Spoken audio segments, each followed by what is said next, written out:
25. At that time, the night bristled with angels, flying through the brambles of the dark forest, whipping the furious wind with their filthy wings and cursing the one who made them. But now the night is an empty and soulless thing. The clockwork hunt of owls, the unkind silhouettes of wounded trees, the pallid faces of lost loved ones, the peace of imbeciles. The silence is devastating and immense. The children have all fled to blue caves and deserted steppes. The apparitions who once embraced them, only to drop them from black clouds onto stony paths, all the while murmuring of their selfless love, have disappeared or died. They tremble in their loneliness, thrash about in fitful sleep, yearn to have the dead touch them one last time before they recede soundlessly and irrevocably into the vanishing rooms of dream. Did the black sun once warm them? In the moonlit mirror, their hair is stiffened with mud and tears, their eyes hollow with the hunger of longing.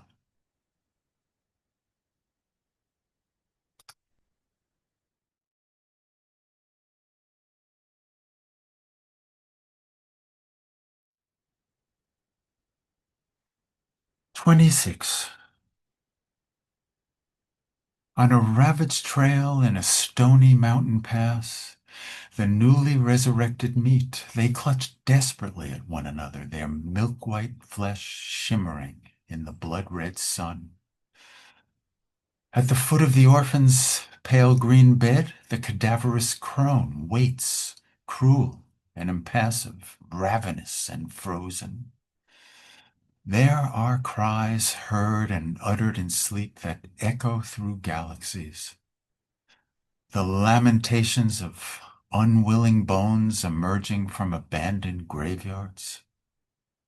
The lullabies of malignant mothers, sung, tender and cancerous, to helpless infants.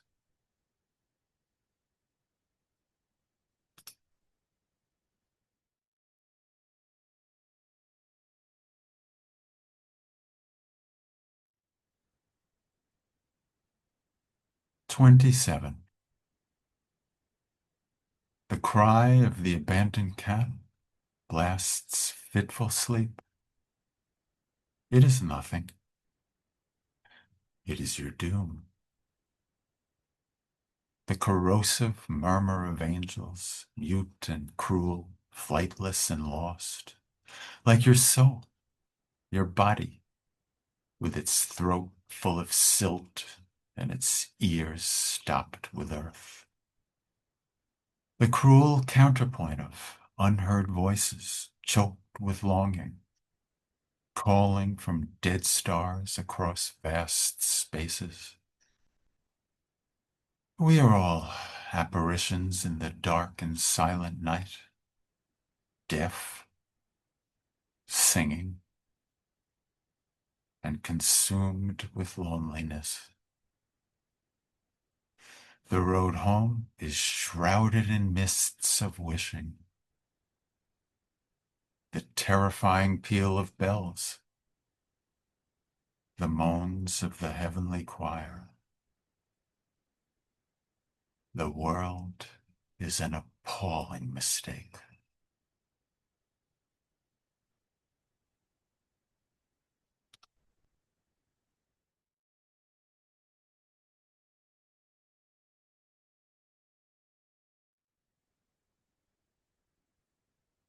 "28. The lonely child stirs the lifeless waters of the deserted pond. A single white lily at its center. Too weak to wade through its blasted sludge and silt, his misshapen reflection chastises him, green and fetid. The waters are quiet again. In the dark forest, the lament of a night bird seeking its mate. The tears of a ravaged earth.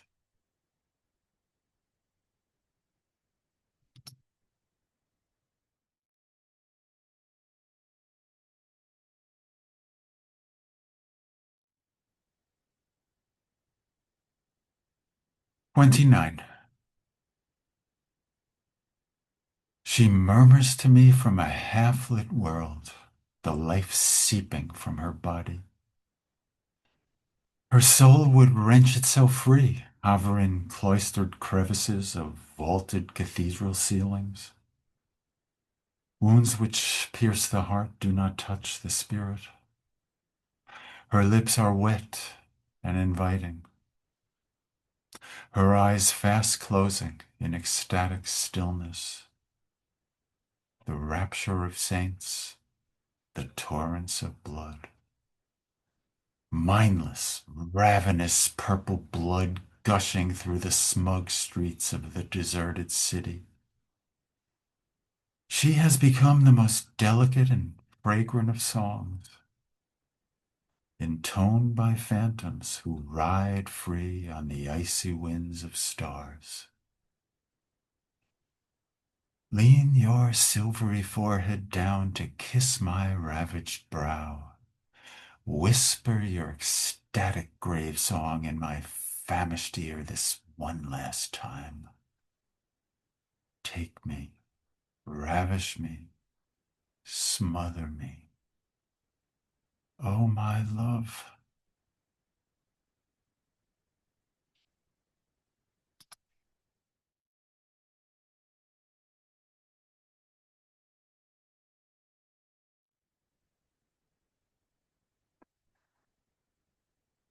30.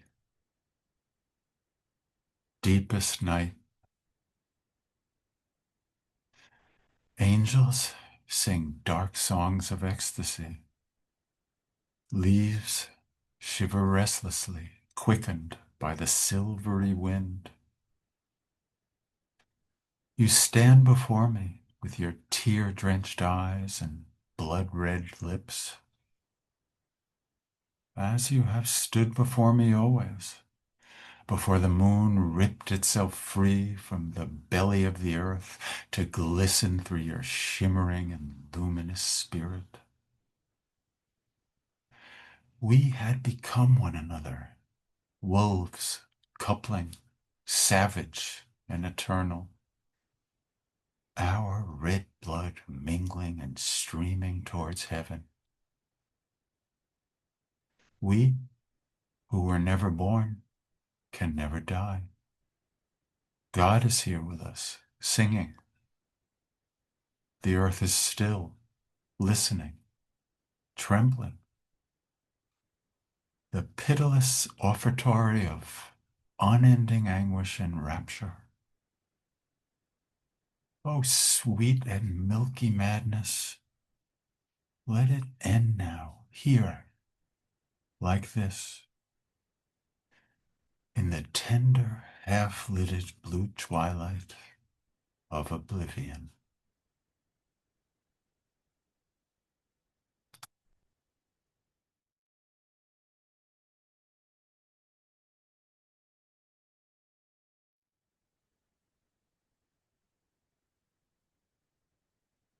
31. My sister's shadow steals like mist through the somber forest. Her grief suspended like icicles on severed branches. Her dark laments echoing through musty bedrooms in distant cities, where couples devour one another, distraught and oblivious of the unborn who surround them, their voices pleading on the dark wind of disdainful night, their breath pounding in the frantic pulse of feverish loins. Sister, I too have fled into the thorny wilderness, pursued by red wolves and evil falcons, seeking black ecstasy, dewdrops of blood, sleep, and death.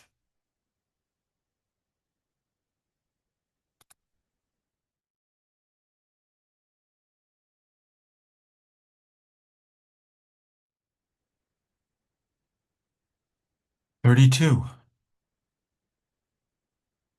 The gurglings of the dying man seep into the night air. From beneath the black and indifferent water, in its distorted reflection of the star-filled heavens, hungry angels gather to hold the world in a crystal bowl of cruelty and madness, to fling the exhausted sleeper into the savage storm of swarming souls. In the town, the sobs of the terrified woman as she searches for her stolen child. In the forest, the shrieks of the furious falcon as he devours his frail prey. How ridiculous the gesticulations of mannequins, wrapped in winding sheets and impaled on church turrets. The cosseted child, the sacrificial lamb. How malignant the mind of God. How sordid the spectacle of his creation.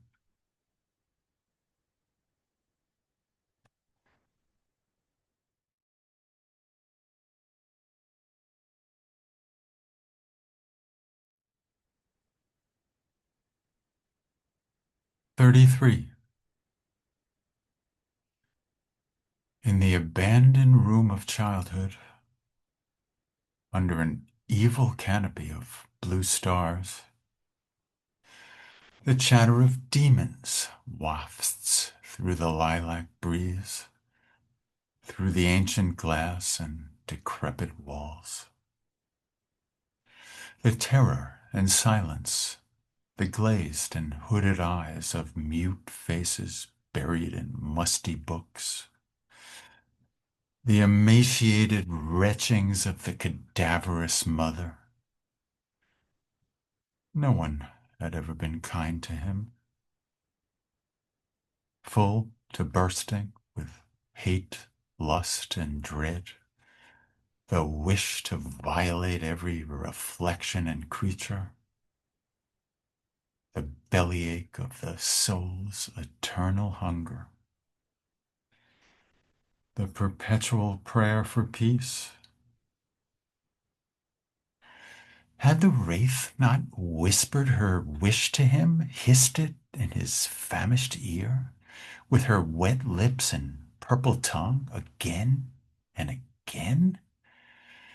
The venomous hiss of intimacy, the boundless betrayal of love. The weight of stones lashed to infants, thrown in black ponds by sinister widows. The last ripple of him who should never have been, swallowed in the shadow of a sick moon on still water.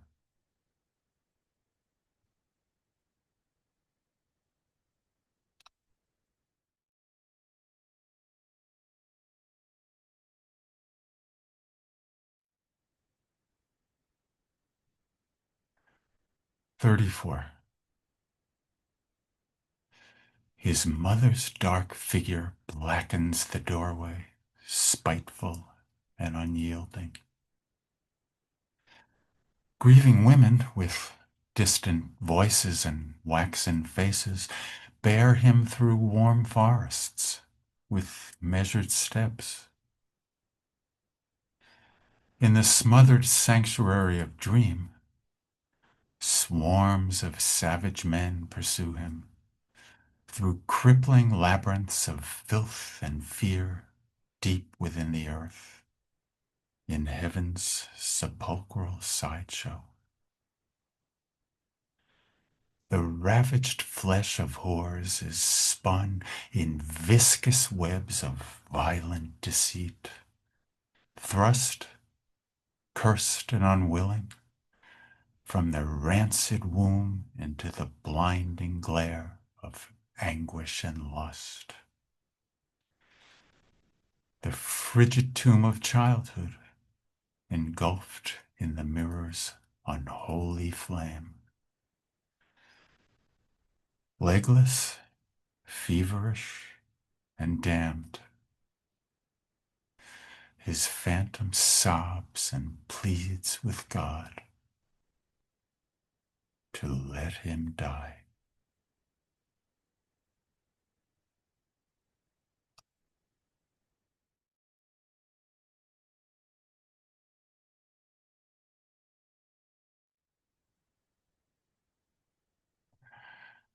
"35. Death enters the house with measured steps, bearing the spurious solace of oblivion. He finds the radiant child, bleeding and defenseless. By the bed, scheming of evil, the spindly keeper beats her stone heart, her night shrieks stolen from leprous vampires. Sleep is dark and sweet, littered with succulent temptations and unnerving dread, poisoned with promises and a mother's misshapen face. Death is enticing and voluptuous, a promise sung by a deceitful moon to imbeciles, drunk with the scent and taste of chastity and sorrow. Hallelujah!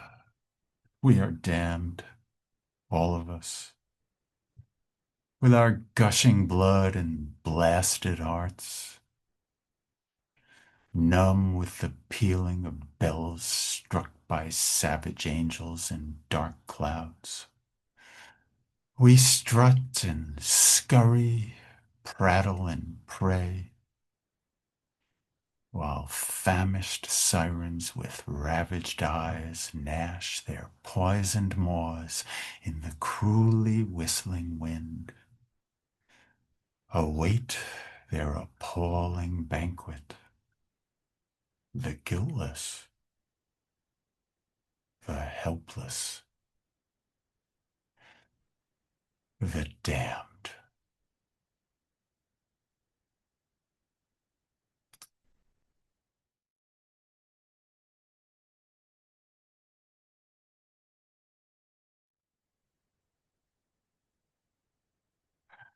"36.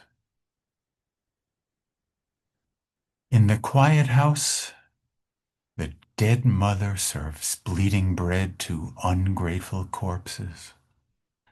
From across the rotting table, the dazed sister stares, mute with disbelief. In this house, mouths have long been sewn shut, tongues severed and served on shattered plates, half-swallowed shards of musk-scented mirrors, stuck in blistered throats bemoaning their birth into the blinding glare of a frozen sun. Oh, to never have been, to sink like a stone in a boundless sea of blackest night, to cast off the ravaged self, the ruthless and unreal others, to finally, irrevocably, and and forever. Forget